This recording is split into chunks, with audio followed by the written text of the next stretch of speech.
Before we dive in, I have a quick favor to ask of you. If you haven't already, consider leaving a review on Apple Podcasts. More reviews, whether that's a 5-star review or a written review, help us show up higher in the search results so more and more people can listen to the Farm Traveler podcast the more reviews we have. If you've already done that, or maybe you don't listen on Apple Podcasts, which is totally fine, consider sharing an episode with a friend or family member that you think might enjoy a certain episode. We now have a backlog of almost 100 episodes of great conversations with farmers, ranchers, entrepreneurs, and a whole bunch of other people in the food and agriculture space. So consider sharing one of those episodes. And as always, if you want to see more of our content, go to thefarmtraveler.com.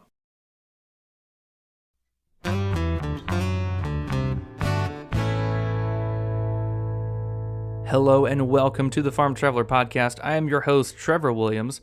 And today on the show, we are talking with Alex Clarke. So Alex is a farmer and rancher in Colorado. She and her husband have cows, they've got some row crops, but specifically, we're going to be talking today with Alex about their hemp production. So back in 2017, 2018, whenever the Farm Bill came out, which made hemp production legal here in the U.S. and in a bunch of different states, like Colorado, California, they all have different laws and stuff with hemp and medical marijuana and all that stuff. But anyway, Alex and her husband were kind of trailblazers when it came to hemp production in Colorado.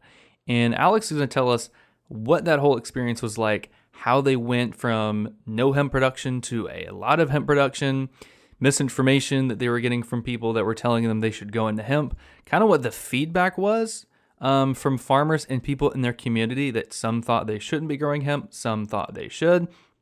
So Alex is using her platform on Instagram, on Facebook, which on Instagram, she is the Hemp Farmer's Wife. That's how I found her. She's got a lot of really great content on there about educating people what hemp production is, how CBD is helpful, and how kind of what the industry is doing. Because as Alex will say in the podcast, it's kind of a new era. Like we don't know the perfect ways on how to market hemp, how to do it perfectly. So they're all trying to figure it out. And I didn't know this, but apparently to be legal hemp for hemp production for CBD products, it's got to be 0.3% THC. And if it's above that, the USDA will come out and check it. And if it's above 0.3%, then guess what? They've got to destroy their entire crops, which, isn't good. So yeah, there's a lot of laws, a lot of regulations in it, and it was super helpful to learn all this from Alex. So I think you'll enjoy this episode. It was super fun to interview her. And also, I've been thinking of ways to get you all the listeners, if you are curious, if you want to email me about possible topics or anything, in the description for this episode, you will see a link. And that link is solo.to, I believe. It's solo.to/farmtraveler. And that will take you to our little website, which will really link you to Apple Podcasts, Spotify, the website. And under the title, you'll see email. And, you can click that and you'll send me an email. Send me any information on topics you want to learn about. Maybe you want to come on the show to learn something, or, just drop a line. Let me know where you're listening from. I would really appreciate it. I can't wait to hear from you all. And I can't wait for you to listen to this interview with Alex. Learned a lot about hemp production, and I think you will too. Again, this is episode 96, so close to 100, with Alex Clarke. Hope you enjoy it.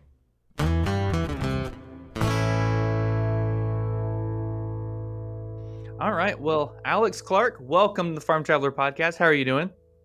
I'm well, thank you. How are you? I'm good. I'm excited to talk with you. So you have got a farm. You grow row crops. You grow hemp, which we'll talk about in a little bit. I'm super excited to learn more about that. But before we dive in, kind of tell us a little bit about yourself and kind of your background. Yeah, so I'm Alex Clarke. I make my life here in Grand Junction, Colorado, although I was born and raised in Peoria, Illinois. So a very different upbringing from the life I'm living now.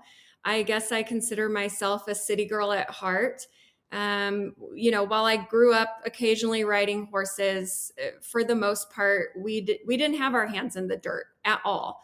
I went to Trinity University in San Antonio, Texas for college. So that's when I left Peoria and Mm. spent 4 years in college in San Antonio and just grew to love Texas and love my university. And Texas is such a diverse state. I really got to enjoy so many experiences that they just aren't available to us in Illinois. So it was there that I met my husband, Waypoint Clarke, and he is a cowboy from Colorado. Never expected that I would end up marrying a cowboy from Colorado, but that's what happened. And it was something that I guess, I just kind of chalk it up to fate and destiny. And it was our sophomore year of college that Wacy first brought me home to Grand Junction for a visit with him. It was during spring break, during calving season. There was just so much going on around his home and the ranch. And my eyes were open to things that I didn't even know existed. I certainly had never seen a calf born. I didn't even know, what ranchers really did. I understood they were beef producers, but I didn't know anything about that process. And so my eyes were open to so much, and I fell in love with that Western way of life.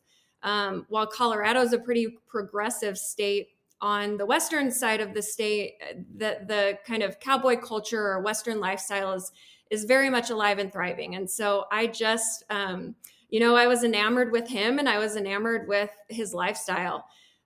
So in 2005 is when we graduated. And rather than moving into Dallas or back home to Illinois to Chicago, I moved out west. And I guess I haven't looked back since. It's been a lot of fun. That's pretty cool. Yeah, I'm probably one of the least likely people that I think my friends growing up would have expected to kind of turn my back on what maybe the city had to offer me. But like I said, my eyes were just open to so much, and I wanted to learn more. I'm kind of an adventure seeker in that way. I love being outdoors and I love animals, and I while it was a culture shock at first moving to Grand Junction, it didn't take me too long to kind of realize that it's just a great lifestyle. I certainly love where I grew up, and I'm happy to go back and visit. My folks still live there to this day, but I can't imagine now living anywhere else. So I quickly found myself on the ranch.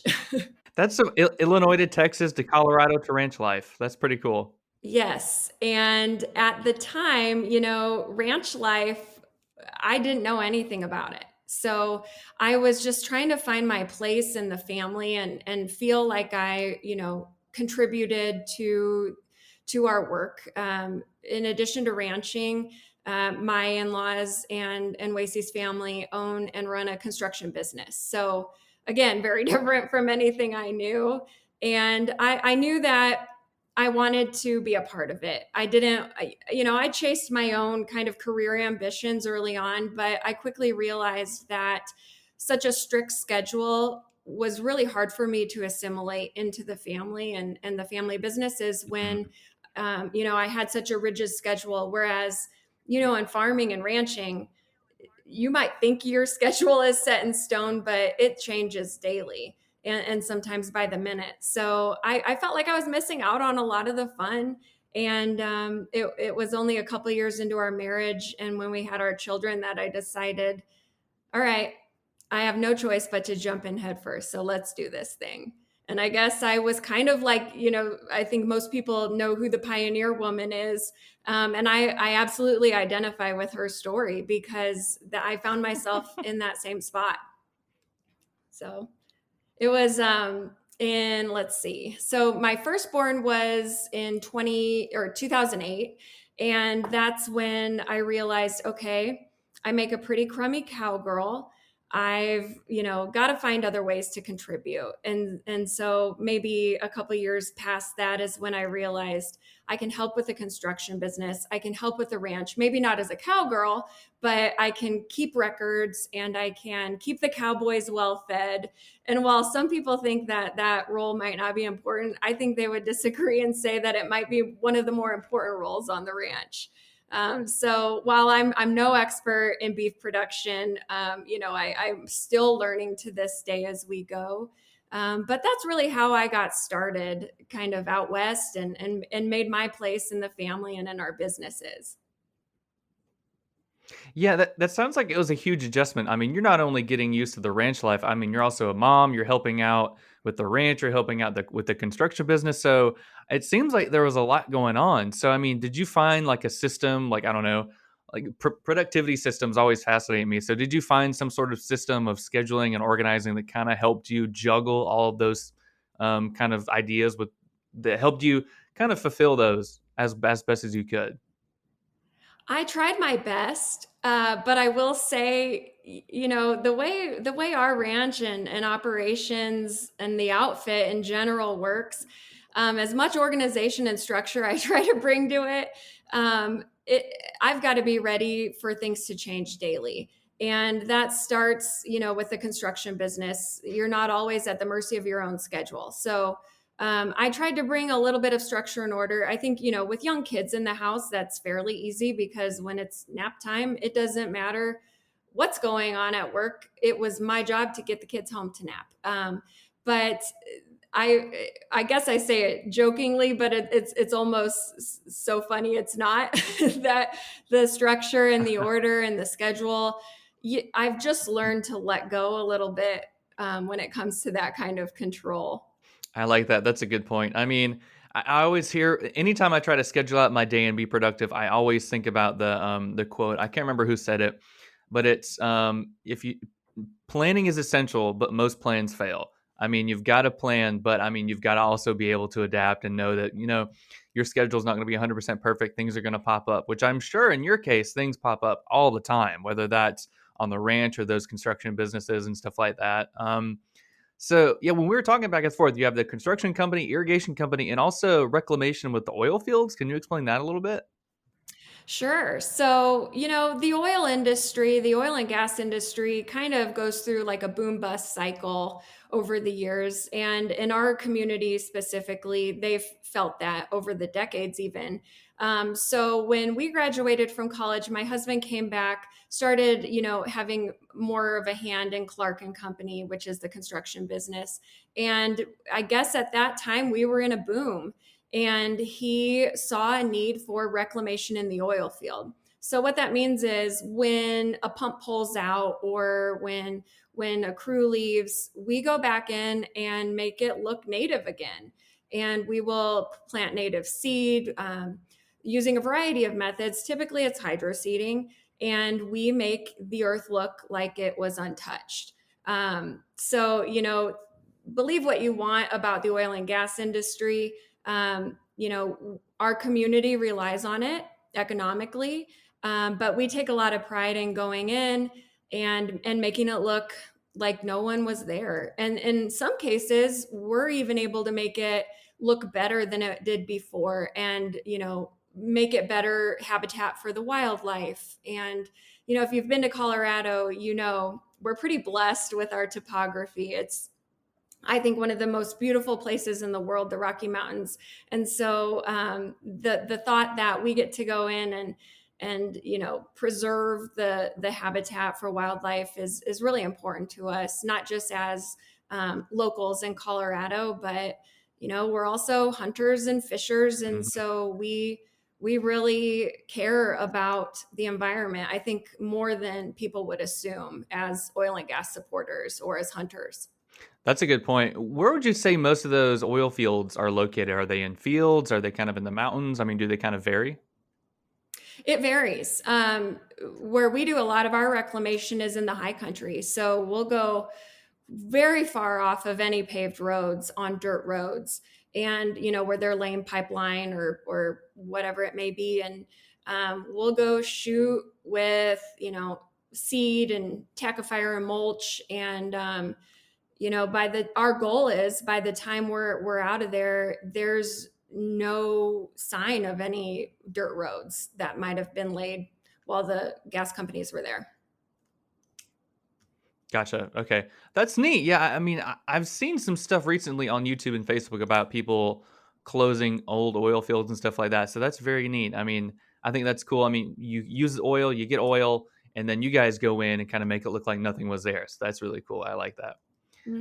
Yeah. S- So, talking about your farm, you have your cow calf operation, you've got some row crops, you've got hay, you've got hemp. So, tell us a background about the farm and then what kind of started that whole process of you guys going to hemp a few years ago.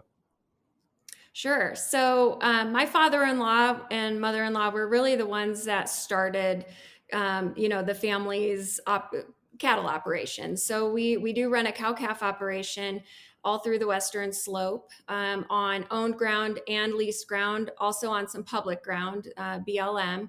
And that is something that they've enjoyed almost my husband's whole life. I think he was probably a young boy when they first started their herd.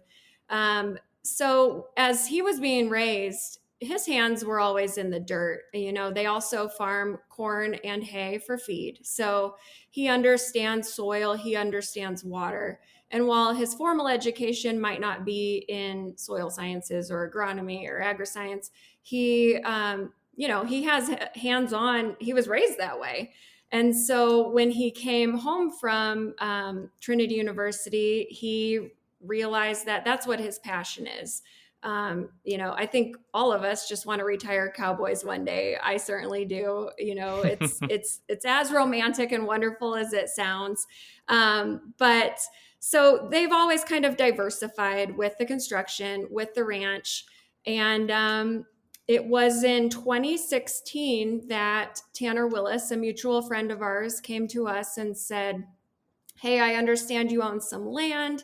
I'm not sure if you're familiar with industrial hemp farming. It's, at that time it was still very new in our state of Colorado, and very new everywhere, actually. At that time, I think it was just Colorado first, and then maybe just a couple states to follow where it was even legal to grow industrial hemp. So Tanner brought to Mhm. us an opportunity and a skill set that we didn't have. As a crossover from the marijuana industry, he understood things about the plant already that we didn't know. We'd never grown that stuff. So it was kind of a good meeting of the minds. And Wasey came home to me and said, "Hey, I think let's be hemp farmers. Let's give it a shot. Let's just see what we can do. It's so new. There's not a lot of competition. There seems to be a market for this stuff." But we were smart enough to know that it was new, and we really only gambled what we were willing to lose. I think that's where some hemp farmers go wrong. They just gamble too much on the Mhm. opportunity, but it was absolutely an opportunity. So we took it by the horns, and we that first year I think farmed like 40 acres of industrial hemp, which sounds like a lot, but I'll say, we didn't have perfect yields on all 40 acres. We were learning a lot as we went. So that's how we got started. I'll say I kicked and screamed for the first few years. I wasn't excited by the opportunity. Even before we started farming hemp, we had so many irons in the fire. We work year round so hard. And I feel like we're constantly pivoting, and, you fix one problem and then up comes another. And so I was really terrified at the idea of, kind of entering on uncharted waters. But I'll say it's brought blessings to our lives that I, even in my wildest dreams, couldn't have even hoped for. So, I was slow to come around, but I think by about 2018 is when I really saw that, yes, there is a future for this in our family. And it feels good knowing that we're working so hard to do something that's bigger than ourselves and for others. That's important to me because it's farming isn't easy. It doesn't matter what you're farming, even if it's something like corn or soybeans where the playbook's pretty much written already. Every year brings new challenges, of course, because there's some variables out of your control as a farmer, but for the most part, you can kind of bank on certain yields year to year. And with hemp, we didn't have that comfort at first, especially. Still to this day, we don't have very much comfort. But so farming's not easy, and they say hemping ain't easy either. So I'm here to attest to that. It was a wild ride. We had so many wild things happen in the early years because let's remember the public, they didn't know much about industrial hemp either. It was all very new. So when you're driving down a road and you see what looks like a field of marijuana, we had so many looky loos. We quickly found ourselves targets, and we had plants jerked out of the ground on fence lines. I think people assumed it was pot. Now, especially in our community, because we are very much kind of a hemp epicenter. There's a lot of hemp farmers around here and a lot of fields. They understand that it's very much illegal to grow marijuana in that fashion, so they know that it's industrial hemp now. But early on, it certainly brought challenges that I couldn't foresee, even in my pessimistic view at that time. So I can imagine. I can't believe people driving by, I mean, just ripping out hemp plants. I mean, I'm sure because I mean, they look exactly like a regular pot plant, but I'm sure they were like, "Wait a minute, that's a whole field. Let me go steal a plant." And I mean, that's absolutely crazy. yeah, I mean, it looks like and smells like. So it doesn't take much. You're just driving down the road with your windows down and you get a whiff of that. It's not always quite as strong, the scent, but especially if you're familiar with that smell, you can recognize it driving down the road. So, and I think too, people assumed that it was shady business because there wasn't Mm, this track record of good, reliable, ethical people standing up for our industry. There were plenty of them, but no one knew who to trust. No one knew who to believe. To the farmers, there were a lot of people throwing out these ridiculous numbers, making claims that you're going to make $100,000 an acre. So I think some farmers jumped on that so fast because they heard that number and they thought, well, shoot, why would I grow hops, which at that time was becoming very saturated? Why would I grow hops? I can grow hemp, I can grow anything. And they can, but it's not as simple as that. Otherwise, we'd all be doing it. So it was quite the evolution, and I'm thankful that we were kind of early into the market. I think those lessons learned, and I don't want to downplay the fact that we learned them the hard way. We didn't start off experts, and it was easy to really get down on ourselves. I'm so thankful for my husband's forward thinking and his steadfastness and entrepreneurial spirit, but I was the naysayer in the room much of the time. But now, thankfully, I can look back on those years and say, gosh, it actually was a blessing because now we still get to be here today farming hemp.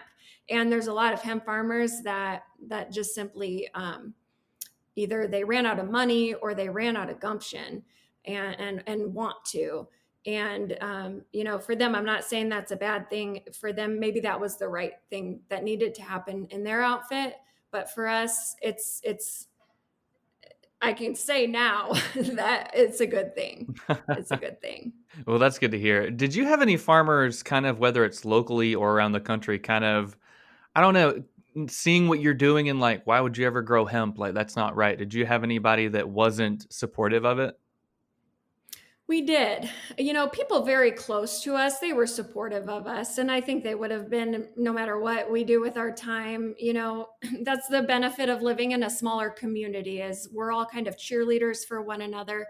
But there were definitely farmers that were cautious to lend their support.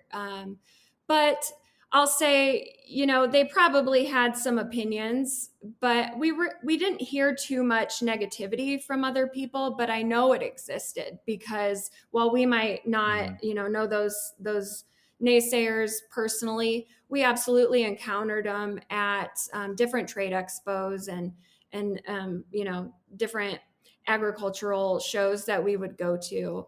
But I guess, the way the way we do business out west, even in the construction business, a lot of times business is done on a handshake still to this day. Mm-hmm. And in the hemp world, it's not that way at all. We might have been naive to have thought that in the beginning, but we made sure we covered our bases, and we made sure that we took our time to really do things the right way the first time. And so because of that, I think we had a lot of supporters. Whereas if we were just being careless with our work and making crazy claims about the money involved, baseless claims, they probably would have been a little more critical. But we've always been really transparent and honest, and we're good people. We know who we are in business and personally, and I think that confidence kind of keeps those naysayers quiet. Well, that's good. Whatever works. So take us through the whole hemp production process. So what does it take to plant them? How long does it take for them to grow? And then how exactly do you harvest the CBD oil from them? Yes. So first of all, industrial hemp is a cannabis plant. It is a cousin to, I guess, to marijuana. So it is defined by the THC level, and that THC level must be under 0.3% currently. There's a lot of calls for that to be raised to 1%. But currently, the legislation set by the federal government, I believe, what is it? Starting with the 2014, but then the 2018 Farm Bill. We grow industrial hemp for the purpose of extracting its derivatives. Those derivatives are within the flower. There's also industrial hemp genetics grown more specifically for fiber or the hurd. The hurd is the innermost core of the stalk. And there's lots of great things being done with that. There's hempcrete, there's like versions of hemp plastics, wood, furniture, building materials, you name it. But specifically, we grow for the CBD and the other minor cannabinoids found within the flower.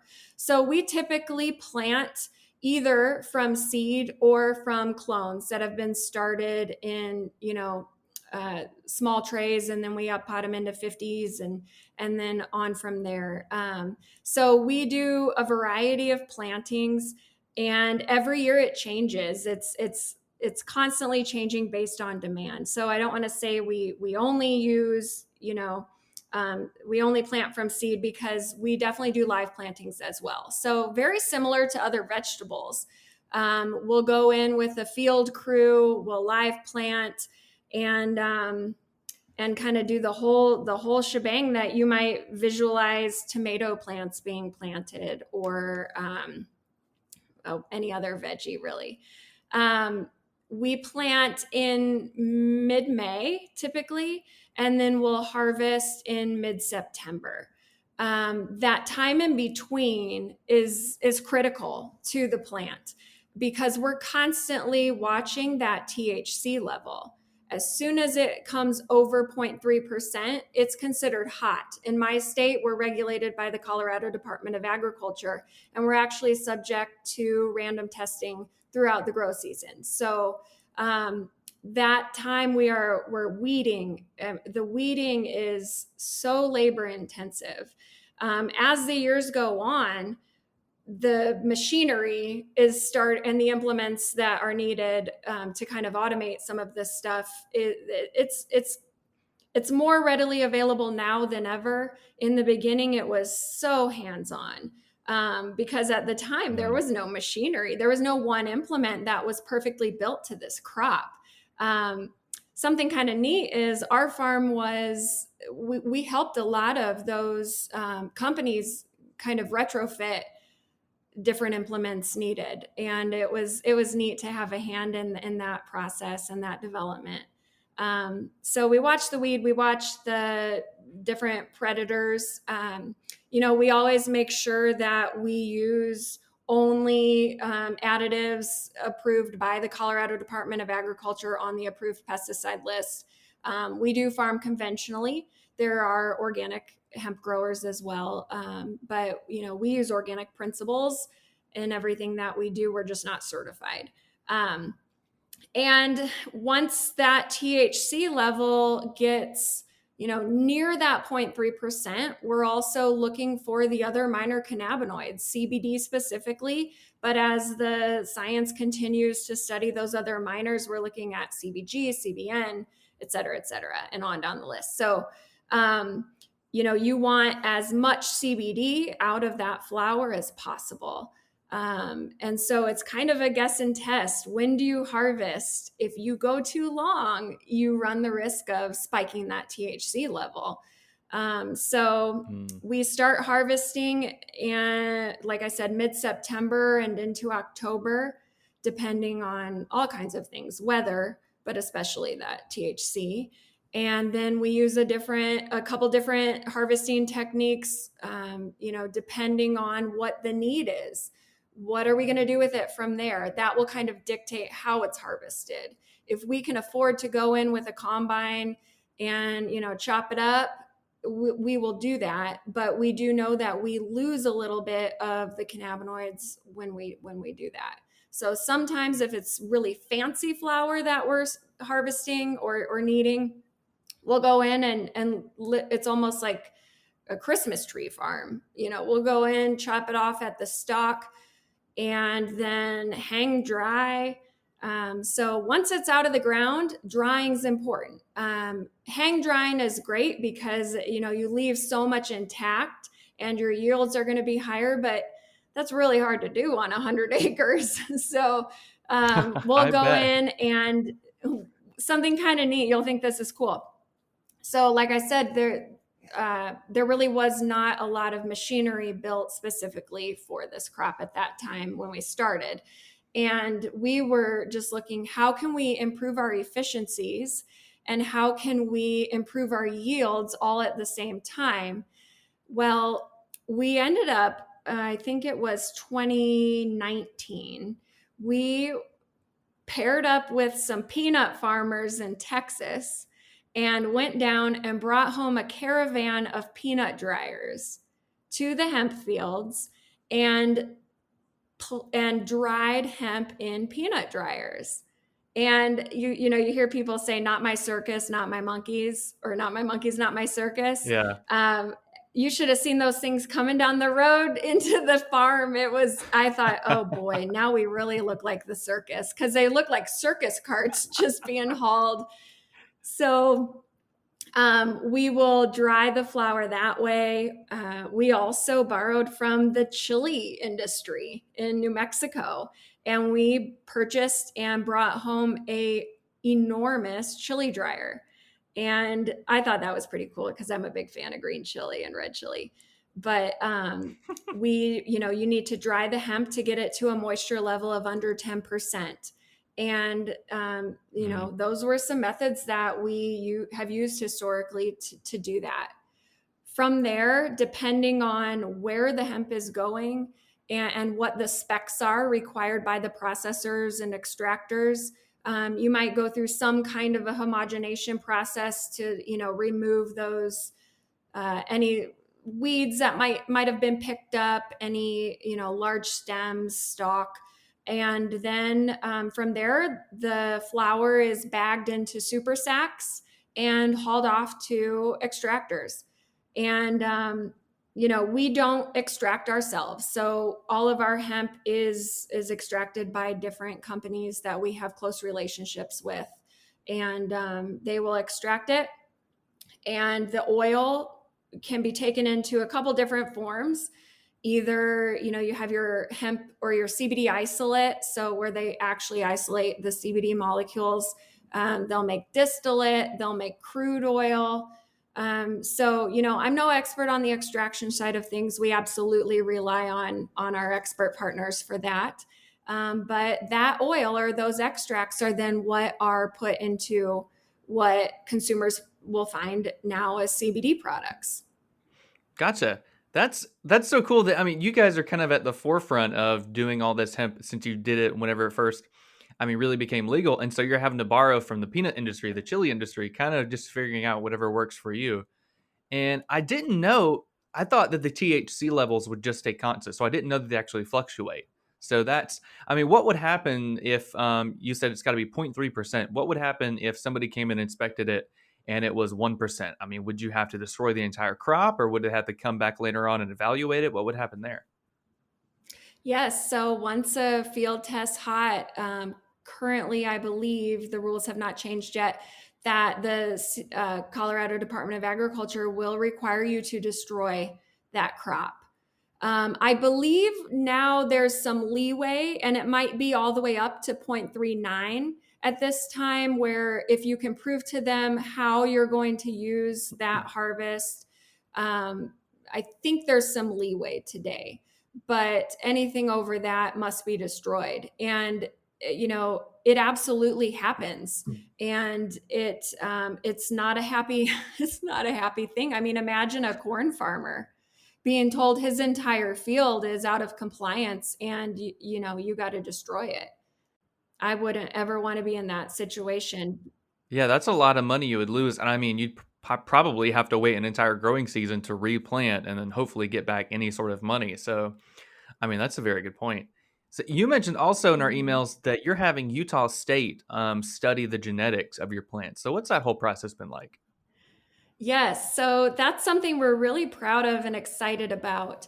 Dr. Bruce Bugby of Utah State University, who is a widely known and respected doctor, who's, I'll probably get this wrong, but I want to give credit where credit's due. He has worked with NASA studying farming in outer space. So Oh, that's I just cool. think that's so neat. So he's a brilliant mind, and through Brian Gold at Pinea Greenhouses in Utah, and Dr. Bruce Bugby and then my husband Wacy have gotten together, and we are studying different genetics that we provided to the university in their controlled studies, and we are trying to identify stable genetics that will stay as get that THC level as low as possible without sacrificing higher CBD yields and the other minor Mhm. cannabinoids. So we've committed to years of studies with them, and it's exciting to know that we have a hand in driving our industry forward with good things in mind, and and good things meaning we want to help more people, and we want to help more animals, that ultimately what we farm goes on and into bottles to help others through alternative medicine. That's what all this hard work is for, because we absolutely believe in the plant. But we also understand that there's a lot of roadblocks in our way, specifically because of our country's kind of concern over THC and the psychotropic effects of it. So, um, it'd be easier for us if we could just throw caution to the wind and just say, oh, THC, you shouldn't be afraid of it, and while we might believe that, we also see that our industry can't move forward without a responsible look at how we can keep THC low in what we grow. That's a good point. And I mean, yeah, usually farmers have just been feeding people, I mean, since the dawn of agriculture, but now thanks to THC, we're also healing people with, I mean, using this instead of harsh or harsh medicines and stuff like that. So it's very interesting to see where this goes. And kind of going off of that, what do you see as the future? Do you think more people are going to be doing hemp production, or do you think government regulations are going to be a little bit more lax in the future? What do you think? Well, I think our industry is still stabilizing. Mhm. I don't consider it stable yet. In fact, in 2019 and carrying into 2020 grow seasons, there was a massive oversupply of industrial hemp grown for CBD. Mhm. There was enough grown in our country to supply the world a couple times over. So, and that's a problem. So, we're definitely backing off of how much acreage we're planting in 2021. It's not a bad thing for us, because it gives us a chance to kind of hone in on our SOPs, kind of gear up for what's to come. So I think what's to come is a couple things. I think the government, federal and local governments, are going to continue to take a close look at their comfort level and how they see a place for both medicinal and recreational marijuana in the marketplace. I think that will kind of move into the hemp space as people become more comfortable with THC and its presence in our society. Then it gives us hemp farmers a little more wiggle room or a little more elbow room. So there's already, in fact, I just read today on Hemp Industries Association Daily, there's a lot of states now calling for that 0.3% THC level to be raised to 1 full percent. And, the federal government has heard calls for it, but they've always said, we can't do this on our own. We need the states behind it too, because ultimately, we're the boots on the ground in the states. So I think when that THC level is raised, it will help us hemp farmers because we'll be able to be more productive. We'll be able to be more efficient with our crops because as that THC threshold is raised, up goes our CBD and the other minor cannabinoids because we're not so terrified of spiking too high and having an out of compliance field that's considered hot. So that's going to be where a lot of the legislation and microscope is. I think the FDA is going to they already have their work cut out for them. We're waiting for them, asking for maximum daily dosages so CBD products can be better regulated. As a conservative person, I consider myself pretty conservative. People might be surprised to understand that we are calling for more regulation when we typically don't as conservatives, but we need it. We need That's the true, FDA yeah. to set maximum daily dosages so we can move this industry forward and squeeze out the bad guys, squeeze out the bad actors. As the years go on, they become fewer and fewer, but they're still there and it hurts our industry. So that's a big passion of mine is not just the farming side of things, but then what are we doing on the consumer products side and this alternative medicine? Because whether the FDA likes it or not, it's readily available now, and more people are turning to it for alternative medicine. And we need to protect the consumers because if we don't do that and we don't put our eggs into that basket, people will get hurt. There's still out of compliance products in the marketplace and they're not hard to find.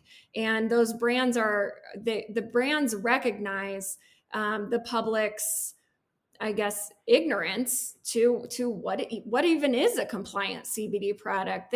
All they hear is how it can help them in ways that maybe prescription medication can, and they'd much rather take a CBD product than take five tabs of ibuprofen. So we've got to find a way to protect consumers, but we've also got to keep the farmers in mind because ultimately it starts with the plant. That's true, and that's a very good point. So, if they move to a minimum of 1%, would you guys have to get a new variety of hemp plants, or could you make do with the ones you have? How would that work? We could, but I think what would happen is that grow season would just change. Hmm. We'd be able to let the plants go a little longer because they continue to produce and raise, increase the cannabinoid levels as the flower continues to develop, as long as you're growing it well. I'm sure there are varieties out there, though, that we could probably explore that have higher amounts of THC, but also higher amounts of the other minors. So that's something that we are already thinking about. I'm just not as well versed in it because I don't work specifically with our genetics program and our breeding program, but we do breed our own plants for seed and for clones. For ourselves, of course, but then we also sell some to the marketplace with our close contacts. Gotcha. So COVID's still going on. I think it's been like almost a year since we've had it here in the US. How has that impacted you guys in the industry as a whole? It's made things hard. It doesn't matter what industry you're in. Simply the calls, by our state governments to lessen, traffic flow in the workplace has made things hard. We're fortunate enough that we're small enough that it was fairly easy to implement those changes as we were required to. But when you consider the fact that farming's a big part of what we do, but we also have our own house brand of products. And we're not product giants. I know I won't ever be, because that's not my desire. We're really passionate about the farming side. But the product line was started out of a call from friends and family that wanted to get their hands on hemp that we grow. They like knowing the story, the origin of their products, the same way they care about their produce. They want to go get it from the farm. So because how our product line was built has made it hard in the time of COVID, because a lot of our sales and advertising and just simply the education piece to it too is done in person. We're very active in our community. We go to festivals and markets, and all of a sudden, all of that went away. We were no longer at farmers markets. I think, we did have a couple weeks where we were able to do it, but the setting and the flow of traffic and everything was very different. So we definitely felt a hit in our sales. And then when you consider that impact on my brand, knowing that we provide so much hemp derivatives to the marketplace through large lots, through extractors and processors that operate on a much larger scale than we do even, and then they spin ingredients from our farm out into the marketplace and to fueling these other brands. Are they competitors to my brand? Yes, I guess you could say, but it's from my farm too, so I consider it a win when a good brand does well. So those brands, they were facing the same problems I was, just on a larger scale. They're going to festivals and markets, but they're going to the big ones. Their reach Hmm. is much larger than mine is. So compound that, and it's created issues industry wide. I can believe it. Yeah, it's been crazy to see how people continue to adapt, and especially kind of farming in the ag industry. I mean, people have been adapting. I've seen so many people delivering straight to consumers instead of restaurants or distribution companies and stuff like that. So it's been a crazy time. So last Yes. question. Last question. What are some of the biggest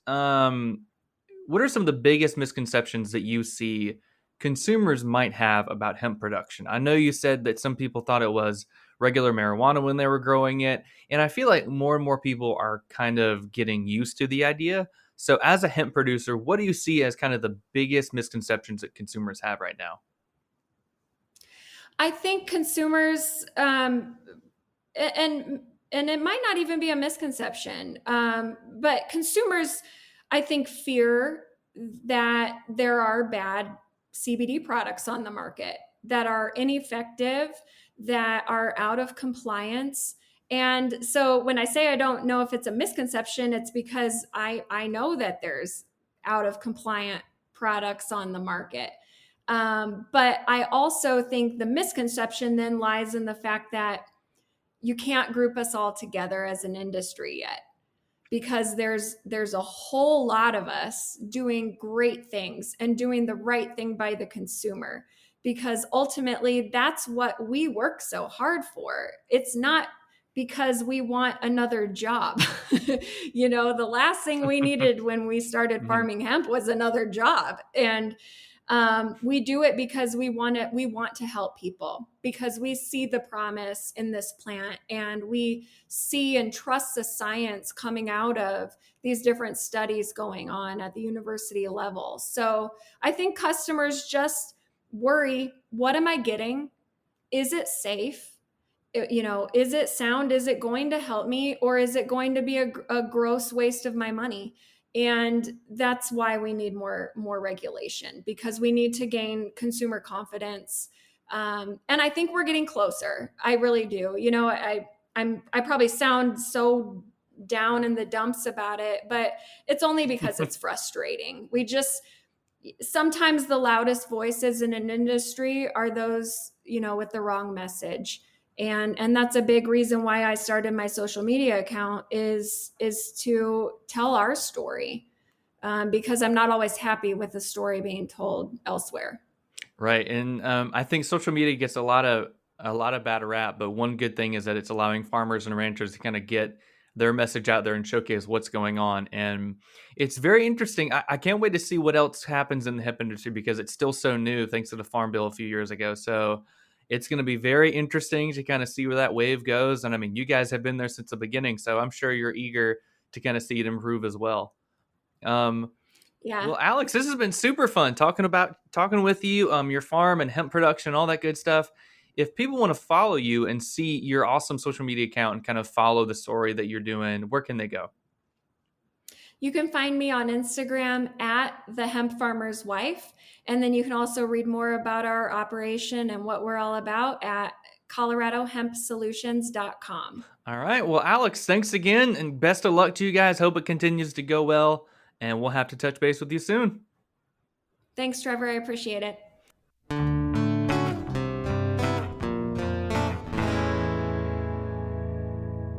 Thank you for listening. Yeah.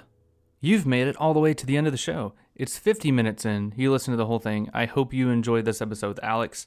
Now, it's time for you to do two things.